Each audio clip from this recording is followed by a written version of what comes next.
Okay, I'll just show you how to pair a mobile to the Bluetooth audio system in this 2013 Audi Q3.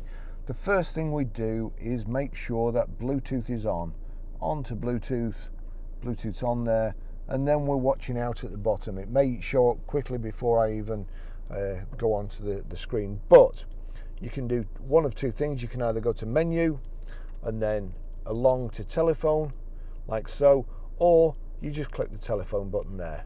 Easiest thing. There's nothing connected at the moment, so it's saying please search for new mobile. That's what I want to do. Click continue, click, and then, as I say, we're watching out on the screen and on the bottom here. It's looking for my phone, and the phone's in search mode too. May take a few seconds because I've only just deleted this phone from this system, so sometimes it confuses it. Barry's iPhone 11. So select that, click on that, hands-free. Now, one thing I'll also tell you, sometimes, and I don't know why, this has media streaming, audio streaming. Now, sometimes when you come to this bit, you've got hands-free and you've also got audio, and there's a tick, and then you click select.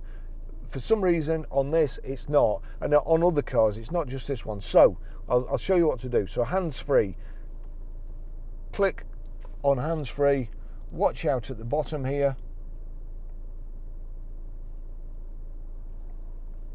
connection unsuccessful. We'll try again. Barry's iPhone, that's me talking too much. Hands-free, there you go. Bluetooth pairing request, pair, it's 165802, 165802, and in the unlikely event there's another Audi part next to you and you're trying to pair to them, but yes. Allow contacts and favourites to sync, allow, and we're up to the top, Audi MMI connected, there you go, it's connected, and the connection's been established there.